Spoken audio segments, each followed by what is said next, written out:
آج ہم خون کا پیالہ نامی ایک حیرت انگیز تاریخی واقعے کا فوری جائزہ لیں گے۔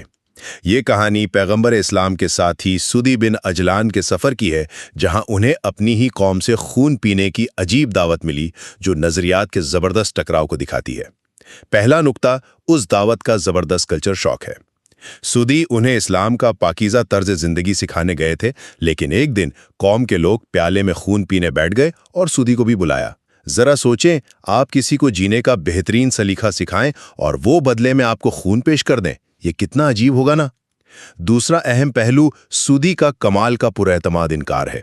انہوں نے بنا ڈرے دو ٹوک کہا کہ میں اس ہستی کی طرف سے آیا ہوں جس نے اسے ہم پر حرام قرار دیا ہے۔ دیکھیے، اس مضبوط انکار نے جھگڑا پیدا کرنے کے بجائے ان لوگوں میں تجسس جگا دیا کہ آخر یہ نیا پیغام ہے کیا، اور وہ پوری بات سننے کے لیے متوجہ ہو گئے۔ آخر میں بات آتی ہے قرآنی حکم اور اس کے حتمی نتیجے کی۔ سدی نے انہیں قرآن کی آیت سنائی جس میں مردار، خون اور خنزیر کے گوشت سے سختی سے منع کیا گیا ہے۔ وہ کافی دن وہاں پیغام پہنچاتے رہے، لیکن حیرت کی بات ہے کہ اس قوم نے اسے قبول نہیں کیا۔ اب سوچئے، ہم اکثر کامیابی کا مطلب لوگوں کو 100% قائل کرنا ہی سمجھتے ہیں نا؟ لیکن کیا یہ واقعہ ہمیں نہیں بتاتا کہ آپ کا کام بس پوری دیانتداری سے سچ پہنچا دینا ہے؟